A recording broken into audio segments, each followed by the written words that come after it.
people to thank, but you've already done that, Shannon. I'm like, you're taking away my lines here.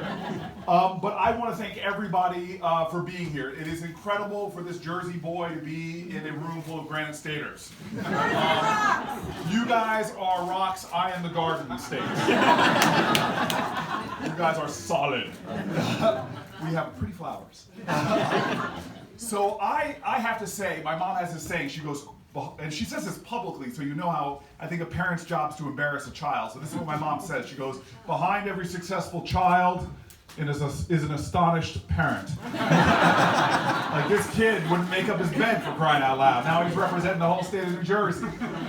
But we come from a history where every generation has looked at their children and been astonished about what they're achieving. I love looking at our history, about what we have done together, what our ancestors did, black folks and white folks, Christians, Jews, what we created on the planet Earth blew away humanity. We set a standard for humanity on the planet Earth, bringing this species that we are to heights and levels, literally going to places like the moon, literally exploding the largest at that point in my father's generation entrance into the middle class of any other country on the planet Earth. What we have done together, Americans, everyone in this room should have some swagger. Because we are a nation that has shown our ability to do things other people said could not be done. We are the nation whose history is a perpetual testimony to the achievement of the impossible. And so now, this is why I feel so excited about our future. Is because right now, we're having a tough time. We are in now the first generation of Americans that is predicted to do not better than their parents, but worse. Baby boomers, 90% of them did better economically than their parents did. For millennials, it's now down to 50%. We're going to see the first generation of Americans where the life expectancy now is going down. I'm one of these guys, I ran a city, and if you've managed things, I know that a lot of people who've got to run stuff in this room, I learned to be very sophisticated in measures that I created to judge how well I was doing. I used to always say, in God we trust, but everybody else bring me data. And so when I was going to become a United States Senator, I'm thinking to myself, what is the best data I can look at for how our country's doing? And I found this organization called the World Economic Forum that looked at a whole bunch of indices to compare economies and countries and how well they're doing. And what I found astonishing to me is that we were the #1 nation in my dad's era on every one of their indices for competitiveness.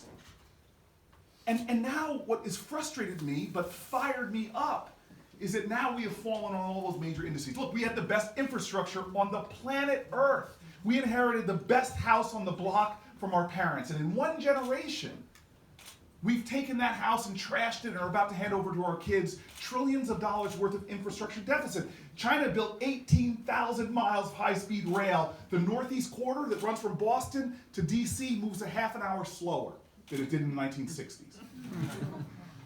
We were the best educating country on the planet Earth. Public education. It was a radical idea at its time, that everyone has a right to a great public school, K through 12. We set the standard for humanity. And now all of a sudden other countries have been racing to catch up with us because they know in a global knowledge-based society, the most valuable natural resource a country has is what? The genius of its children. And so what did? They rushed and said, well, wait a minute, if this is the most valuable natural resource we have, we're going to start taking care of it when that brain is actually in development, in the womb, in the earliest years. We have now become not only the only industrialized nation of our competitors that doesn't have universal preschool, but heck, we now lead industrial nations in infant mortality, in maternal mortality, stillbirths, because so many of our families are getting their prenatal care in the emergency room. And at a time when other countries are investing more in education, what are we doing to public schools in America? We're defunding them. What are we doing to the most important profession in all of America, because it's the only profession that literally gives birth to all the other professions, is the teaching profession. Woo! starving the resources for teachers even, where they don't even make enough money to pay off their debt. And don't get me started on higher education. Other countries are lowering the cost of education. Germany, 0 to 4% of median income to go to college. Canada, 7% to go to college of median income. Oh. America, 52% of median income. And here we look down on people. You don't go to college, you don't go to college, you don't go to college. Other countries realize that there are pathways for every person to jobs and careers of equal dignity. And they have apprenticeship programs for all their kids. Yeah. And so, these things to me aren't me cursing the darkness. I don't want to talk to you all about lighting some candles, but let me just give you one more because I'm about data. If you're a mayor, you become very pragmatic when you become a mayor. But I'll give you one more piece of data because everybody's got one of these. I see some phones in people's hands. We were the #1 R&D country on the planet Earth because we knew we were going to invent the new industries, new professions, the breakthroughs for humanity. We invested the most money on the planet Earth, percentage of our GDP, the percentage of our economy that we were putting into research and development. That phone that the person over there is holding, from the touch screen to the satellite navigation to the battery life, we did that together. Because we're Americans. Well, now, other countries are better than us at investing in the technologies of the future. And even what we did with immigration, I look around this room and I see no Native Americans. Maybe there is, I'm just not seeing you. But all of us are here. We all came in different ways, but we're all in the same boat now. We came here because of a great immigration. Now, I still remember the president of my university, Stanford, his office reached out to mine in the Senate. I demand to see Cory Booker. He comes in. I'm really afraid he's going to tell me I didn't graduate. And he says, hey, Cory, we got people coming into the country with degrees that half of Congress can't spell. And then as soon as their student visa's over, we kick them out of this country now. Guys, I say all this to say that we come from a history that if you are in heaven, like my father, and you were going to look on the planet Earth of where to be born poor to a single mom, black. My dad was born black, poor to a single mother. In fact, if he was here right now, he would heckle me. Say, don't tell those Granite Staters I was born poor. Tell them the truth. I was born Po. P-O. I couldn't afford the other two letters. Po from North Carolina. If you were sitting in heaven, this is a measurable indice, and you were going to be born in the place that was best to make it out of poverty, you would have picked the United States, even if you're going to be born a black guy in the segregated South, because this was the best country to make it out of poverty. The measurable indice is called social mobility. We are no longer the best place to be born poor on the planet Earth if you want to make it into the middle class. Now, that's not something that should depress people or make people surrender to cynicism. I think cynicism is a refuge for cowards. It's time for us to get our back up and say, wait a minute. These are all choices that we have made in one generation about where we make our investments, where we come together and work, what we decide to do. We had the most creative generation before. When they started seeing crises, they said, you know what? We're going to make labor have dignity. We're going to bring in public education. We're going to bring in Medicare, Medicaid, Social Security to challenge and solve the problems we have as a country. We're not perfect, but every generation makes a more perfect union. I am here because of that commitment. And folks did not wait for Washington. They met in barns, white and black, to take down slavery. They didn't wait for Washington for a bunch of guys to get together on the Senate floor and say, hey, fellas, it's time to give women the right to vote. No.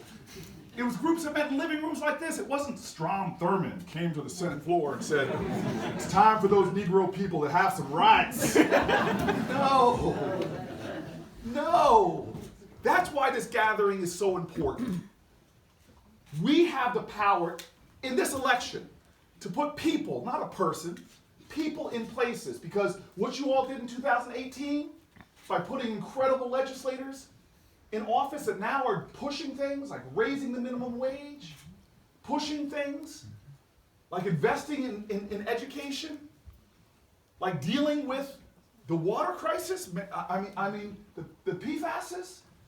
Senator, you and the water warriors that are here in this room. This is why elections matter, and this is why I am fighting so hard, because I believe in us, I believe when Americans come together, there's nothing we can't do. I believe that the biggest threat we have is the divisions we have between each other that prevent us from standing strong, standing together, and fighting to make this nation who we say we are. The land of opportunity, a place of liberty and justice for all. So I just want to talk about this for a second. Because when I was elected mayor of one of the poorest cities in America, and people lined up to tell me all the things I could not do, I said, you don't know me, and you definitely don't know this country if you ever use that word impossible. My mama told me there ain't no such thing as impossible. And she said, I need some proof of that. Just look back over your shoulder at what our ancestors did together. If I'm president of the United States, I'm going to get us back to a nation that doesn't have a politics that pits us against each other. I'm going to be a president that works every day to put more indivisible back into this one nation under God. Mm-hmm. And I'm going to focus people to our common values. Every American, Republican or Democrat, knows that if you live in the richest country on the planet Earth, that everyone should have access to health care. It is an American right. Now, I know some people who are saying, well, Booker, how are you going to do it, man? How are you going to do it to get health care for all? I hear you're one of those Medicare for all people. Well, listen, if I was going to design a system, I would design Medicare for all. I definitely wouldn't design a system that spends 20% of its GDP on a healthcare system that doesn't serve everybody and still gets the worst health outcomes of the G20 countries. We can do common sense things like a pragmatic progressive mayor did. God, we could drive down prescription drug costs by using the power of Medicare to negotiate down costs. We can do what other countries do to us. Other G20 countries say if you raise your prices higher in Germany than they are in Norway, you can't do that. Well, if I'm your president, we're going to say if you raise your prices higher than they are in other countries, we are going to take away your patents and let generics come in and undercut you. Yes. You may not get to Medicare for all one loop, but heck, we can make it a public option, lower the age lower the age to 55. What that would do is allow businesses to buy in, individuals to enter Medicare for all, and it would actually lower the cost of private insurance pools because a lot of us older folks would be out of it. We can say again that we are going to be the best educating country on the planet Earth, and it's not that hard. It starts with saying, where does our tax code prioritize? Why is a 25-year-old hedge fund operator literally have better tax treatment than a 55-year-old teacher? Mm-hmm. Who's contributing more to the economy? Who do we want to incentivize more? I live in a state that is just like this state, where teachers every single day reach into their pocket to pay for school supplies. Some teachers, if you're from communities like mine, they buy clothes, sanitary products. If I'm president of the United States, we're going to make sure that we get rid of student debt for our teachers. If I'm president of the United States, we're going to make sure that there are tax incentives for teachers. Let me continue here. Come on. Common sense. We can have $1 trillion infrastructure plan. Why do I use that number? Because it's exactly what a Republican did named Eisenhower. If the Eisenhower Highway Act was done today, it would cost us $1 trillion. And don't tell me we can't pay for that when we're kicking $2 trillion up to the highest income and the corporations in this country. We could reverse those Trump tax cuts and fund the things that grow our economy for everybody. And when you talk about infrastructure, I am a 21st century guy. It's not just roads, bridges, and tunnels, which are important, but it's also broadband. It's also water infrastructure. It is also the kind of things that we need to make us a 21st century economy, from electrical grids and investments in new energy sources. Guys, we should not make this complicated. Everything I said right now, I could say in front of a Republican audience. Because I have found the ability in my life to go to where the problems are and reach across the aisle and get things done. How I can tell you that? Because you all know I had a very difficult time as mayor of the largest state, and I had a guy named Chris Christie. He was my governor. But I don't believe in hating folks. how could we have gotten so bad that Chris Christie, when he was campaigning up here for president, I know you all weren't in those house parties, but he lost 10 to 15 points in the polls by one ad that I know you all saw for hugging Barack Obama. Literally, that's all they said. He hugged another human being, another American. And it was a hug. We in New Jersey remember Barack Obama flew in after Hurricane. And by the way, I miss Obama. Yes, I miss Obama. And I miss her husband too. Michelle. He's walking down the steps of Air Force One. He hugs Chris Christie, and I'm a hugger. It was not even a good hug. It was one of those awkward straight men hugs where you're just not sure what to do with your hands. And he loses 15 points in the polls because we so demonize each other in America that we can't even have conversations. We can't see the common decency, the common dignity. People talk to me, hey, Cory, why are you running your campaign on love, love, love, love? Love won't win elections. You got to be kidding me. Patriotism is love of country. And you cannot love your country if you don't love your fellow countrymen and women. And I'm going to tell you this right now. If I'm your president, I want to get rid of this talk as if it's some great achievement, some high goal that we become a nation of tolerance. Go home tonight and tell somebody you live with that you tolerate them. I see that as a great compliment. We were called to be a beloved community. The Declaration of Independence ends with a declaration of interdependence. We must mutually pledge to each other our lives, our fortunes, and our sacred honor. Turn on TV and tell me where the sacred honor has gone in our politics, in our discourse. Sacred honor. It is not just where our country must go. It is the best winning strategy I've ever found. Please, I'll give you all one homework assignment tonight. Go home on Netflix and watch a movie called Street Fight. It's the Oscar-nominated movie about my first run for a big office, and it was a street fight.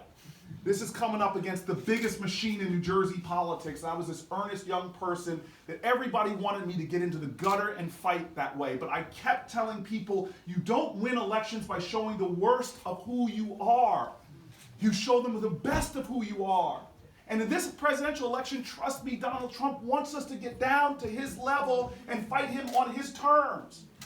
But I come from a tradition that you come from. To beat Bull Connor, did they bring bigger dogs and the more powerful fire hoses? Or did they fight in a way that expanded the moral imagination of a country, reminded us of who we are and who we must be to each other? They showed the power of love, that love isn't weak, it isn't saccharine, that love says, I see you. I know that if your child gets a great public education, my kid is better off because of it. If your family has access to health care, then my family is better off for it. If your family has a member that has depression or mental illness or an addiction, and we decide not to treat those problems with jail and prison like we do now, and instead treat them with health care and treatment, then we all do better because we're investing in human potential, where it's cheaper to do it on the front end than try to do it on the back end when it is so much more expensive. Mm-hmm. What's a beloved community? Well, Seattle did it by going where? The numbers. They said, what's more expensive, to keep mentally ill homeless people on the streets? They asked this question. Or to put them in supportive housing? They measured the two. And they found out that they were saving taxpayers $1 million with the first 23 people they measured, because where do mentally ill people on the streets end up? In hospital emergency rooms, in jails. Central Florida did the same study. They found out they were spending more on police work than they would have on housing and a case manager for everybody. Mm-hmm. We know as Democrats that the moral thing to do is also the fiscally responsible thing to do. I love when people come to me, I'm a fiscal conservative, Cory. I don't think we should be investing in healthcare or educate. Let's privatize schools. I'm like, please. If you're a fiscal conservative, then you will invest in education. Heck, if you're a fiscal conservative, you will put Pell Grants back into prisons, because $1 invested in educating a prisoner saves you $7. Almost $7. And their recidivism rate's going down. And so I want to get to your questions, but I want to give you one more piece of policy because I don't want to be about sentiment. I want to show you substance. I do believe that we need a leader that can call to the moral imagination of our country, but I want to just talk to you one more idea. We spend a lot of money.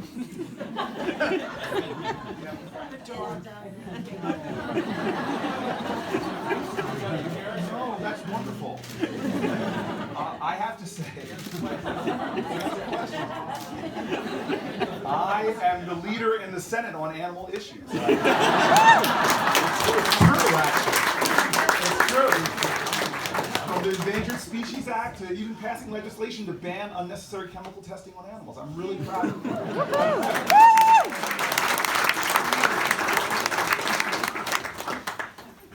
I'm really concerned about the wealth gap in America. And we have a nation where having money is important. And one of the ideas that I have is something called baby bonds, if you give me an example to talk about. When a child is born in America and they often become 18 years old, their zip code and their family income is a powerful determinant of their destiny. Only 9 out of every 100 poor kids right now in America go to college. Poverty is an endemic problem, and one of the smart ideas that my team has put forward, which is getting a lot of attention from folks about its impact, is something called baby bonds. Now, baby bonds mean that every child in this country, when you're born, every child would get an account set up and $1,000 deposited. Now, every child, every year, would get deposits based into that account up to $2,000 based upon their family's income. And the lowest income Americans, because it's an interest-bearing account by the time they're 18 years old, would have about $50,000 to invest in higher education, workers training, starting a business, or buying a home. Now, in New Hampshire, I pulled the numbers. You know, each year, your state has about 12,000 kids being born. In New Jersey, we get a little bit more busy than that. No, I'm joking. We have a bigger population. But that means 12,000 opportunity accounts created in the state every year. Now, think about this. You all have 1 in 10 kids that would qualify for the full amount being deposited every year. 1 in 10 of your kids would have about $50,000. Now, number one, Columbia University said that would virtually eliminate the racial wealth gap in this country, which is really wide. In Boston, it's a wealthy city. The average family there, white family, has about $280,000 worth of wealth, their home, other things. The average black family has $8 of wealth. Wow. It would virtually eliminate that, but it would actually take our stratifications in wealth in this country and begin to give people in the lower rung the ability to create wealth and to grow in their country. I'm this pragmatist that believes that there are smart policy solutions that have solved our problems in the past, and we need leaders that are going to bring smart policy solutions to the fore and find the bipartisan coalitions to get it done. If Chris Christie and I could work together and find ways to create the biggest economic development boom in Newark's in 60 years. When I was leaving to become a United States Senator, Newark is only 6% of the state's population, but 1 in every 3 building permits were going on in Newark. Last night I took a Showtime crew to an African-American woman who started a business with seed capital, because I'm a big believer that access to capital has to be equal, not just equal to men and women, because women get disproportionately low percentages of investment in capital, equal amongst races, because African-American businesses get very little of the VC dollars, but equal in geography. We are a nation right now where VC money goes, the overwhelming majority of venture capital money goes to 3 metropolitan areas. That's why I passed a bill in the Senate across the aisle called Opportunity Zones, that now the lowest income areas in the United States of America have different tax treatment if you invest there. That's already lining up billions of dollars for new investment. I've met with people from Erie, Pennsylvania to Heflin, Alabama about the new projects going on. But we have a nation right now where we agree on so much. Chris Christie and I literally developed a friendship because of the things we accomplished together. And I could write a dissertation on my disagreements with the man. But we found enough common ground. In the Senate, I found enough common ground to get the one major bipartisan bill done under Donald Trump. The only one we've done was the one that I led for reversing mass incarceration in America. It was a criminal justice reform bill.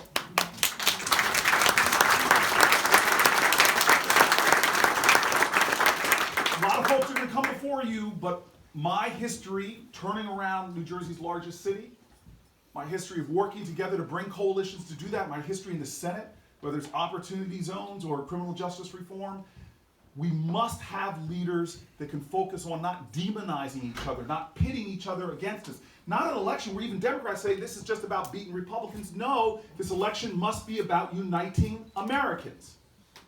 We have got to be a party that doesn't talk about what we're against, but by what we're for. And that's why I want to end with this, and then let's get into some questions. I love rooms like this because it is a room like this that changed my life. I'm here because a bunch of folks who met in the living room. Because in 1969, when my parents were trying to find a place to live in New Jersey, when they would show up in the towns that had the best public schools, they happened to be white towns.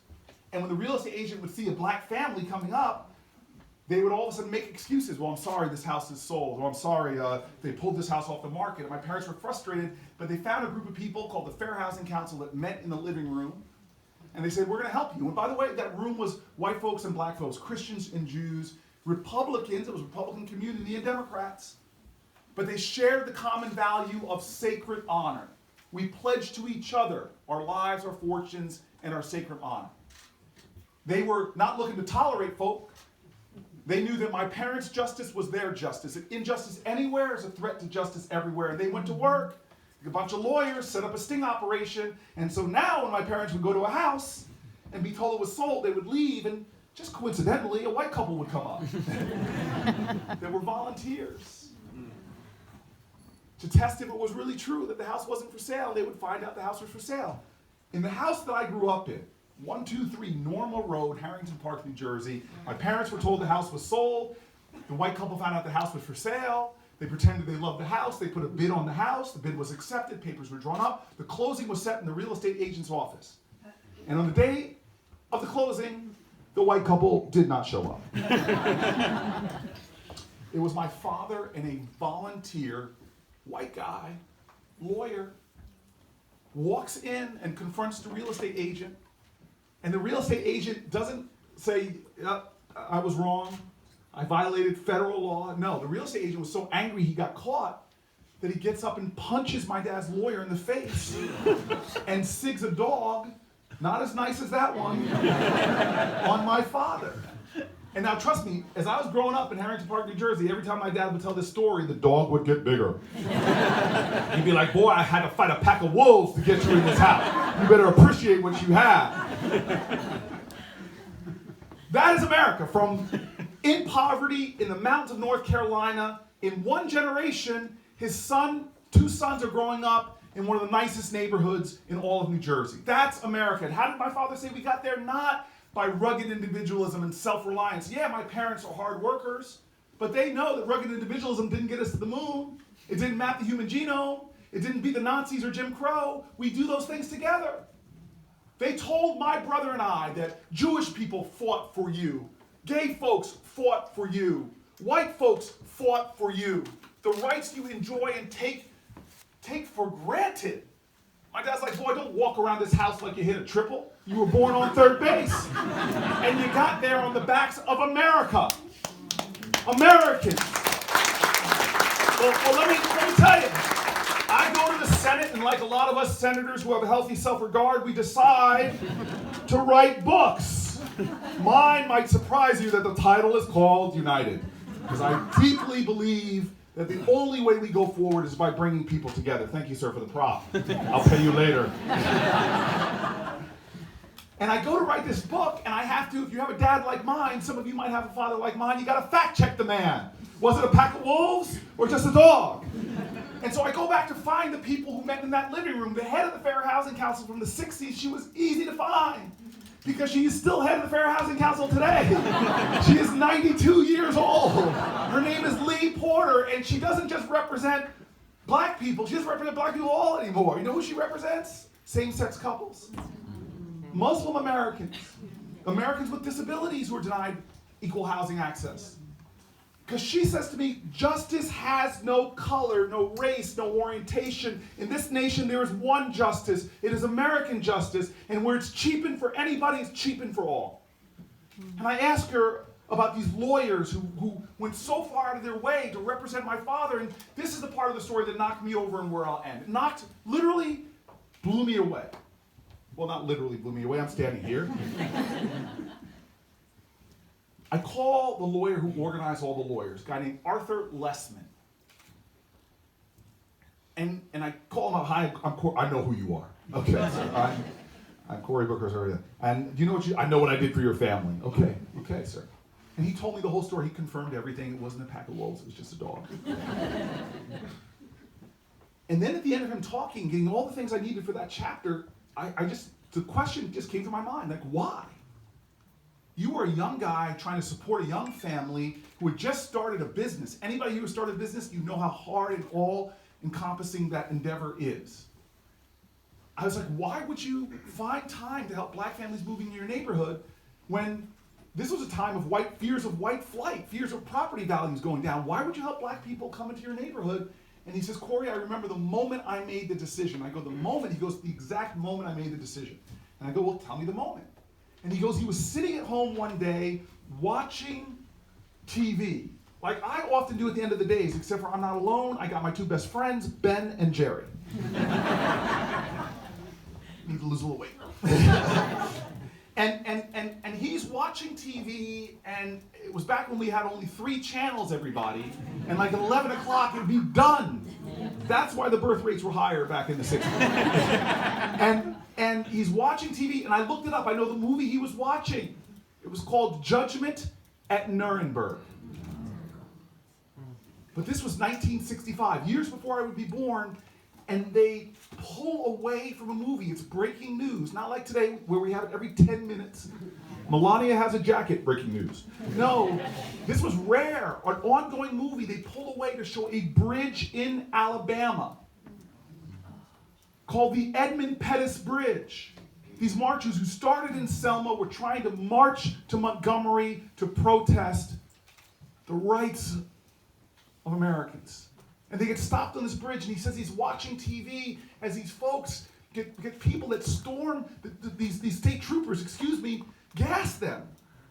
And then they storm in and start beating these marchers viciously. One of those marchers, now my colleague, always my hero, named John Lewis. Yes. He says to me very humbly, he goes, he's a regal man, but so humble, he goes, Cory, I shed a little bit of blood on that bridge. And I'm like, Congressman, you had your head cracked open, you were knocked unconscious, you had to be carried to safety. And so what does a guy on the couch in Jersey do watching what's going on in Alabama? He does not just sit there and allow his inability to do everything to undermine his determination to do something. He doesn't make these excuses. He doesn't say that's a shame. He is an American from our tradition, where it's been individual Americans joining with others, not waiting for Washington, that bent the arc of the universe in this nation towards justice. So he stands up off of that couch and says, I can't afford a plane ticket to Alabama. I can't afford to close my business one day. I got a family to feed, but maybe I'm just going to do the best I can with what I have where I am. Maybe I can spend just 1 hour a week, helping somebody around. So he gets on the phone, calls around, says, who needs some pro bono work now? And he finds this young woman named Lee Porter who's like, hallelujah, I need some help. And the two of them went working. He said 4 years passed. And he said he'll never forget when he gets a case file handed to him that says 2 names on it.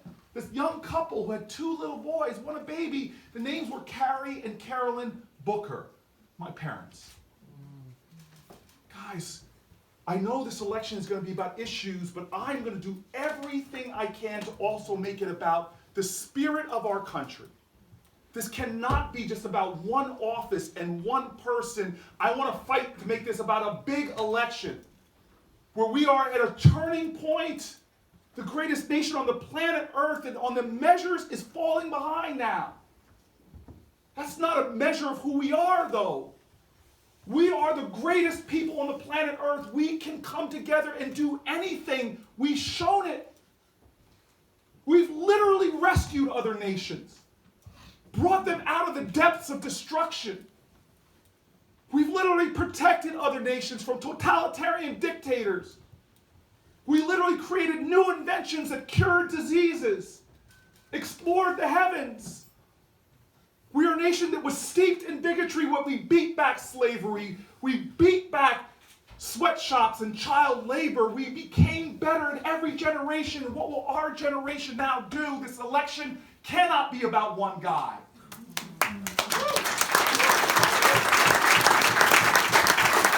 So that's my challenge.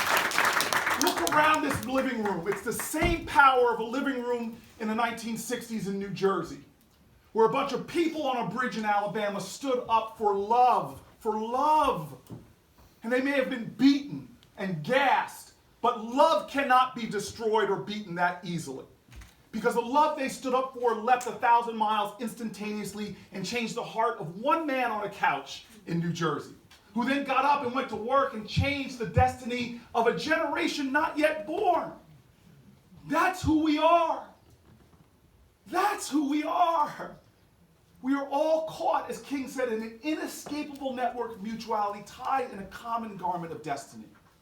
If I am your president, I will repair that torn garment. If I am your president, I will reach out to us, the people, and make this a nation again that understands we have a common destiny, a common purpose, common cause.